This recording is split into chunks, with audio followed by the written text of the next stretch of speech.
Continuing in the Alka line of charming, self-aware robots like Short Circuit's Johnny 5 and Disney's WALL-E, this little mechanism is the very latest in the cutting-edge field of automated cuteness. A field which evidently places more emphasis on sweet facial expressions than capable steering mechanisms. It smiles, it warms your heart, it moves with all the precision and finesse of a cheap remote-controlled car. It's TerRover for the PlayStation 3.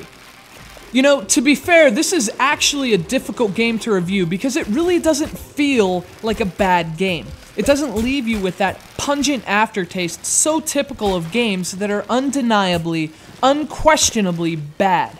In fact, quite the contrary, there's a lot to like about TerRover.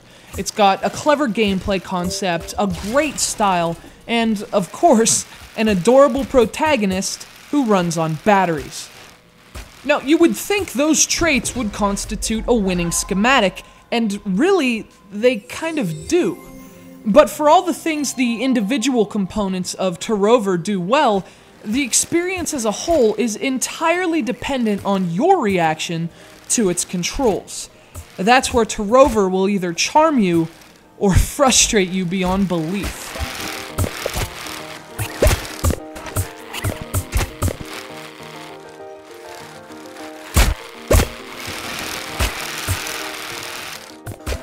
TerRover is a platformer based on the concept of physics. You control a little mechanical rover with 5 wheels and loads of personality over terrain of varying geography, keeping in mind factors like weight, velocity, and gravity. And it might sound simple, but in execution, it's anything but. In fact, it's very challenging to traverse these levels successfully, and there are 2 main reasons for that. First, TerRover demands an altogether different skill set than most platform games because it plays altogether differently.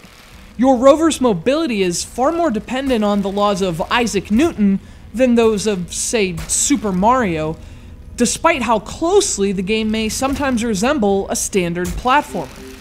In fact, no matter how much platforming prowess you may have, it takes time to get used to balancing your weight and your wheels during every movement. If you could imagine being forced to be aware of the distribution of Mario's weight and the position of his feet prior to landing, you start to get a sense for the nuance and challenge inherent to a game like TerRover. Secondly, and perhaps most importantly, are its controls. You see, TerRover is played with a control scheme one could describe as unique at best. The rover moves in whichever direction it's facing with the R2 button, and the analog stick is used to distribute its weight. You can switch its direction with the X button, and the robot can make a little hop with a tap of the square button. Now, my problem with these controls is that, in execution, they just feel a bit clunky and awkward. Merely moving the rover through simple platforming segments quickly turns into a wrestling match with the controls. It's hard to convince the robot to do what you want it to, and to me, the game felt extremely frustrating as a result. So obviously, consider this a critical review, but at the same time, I'm not at all willing to call TerRover a bad game, not by any means. The verdict on this game isn't quite so clearly defined. I may have struggled with its controls, but others may not. I have a feeling that for everyone who may agree with my assessment, just as many will find the controls' obvious depth and complexity to be rewarding, not frustrating. Of course, it's just gonna require a lot of patience, a lot of practice, and a lot of persistence to overcome what I consider their clunkiness. For most gamers, TerRover is going to come off in one of 2 ways, either as broken and almost unplayable, or genuinely interesting and challenging.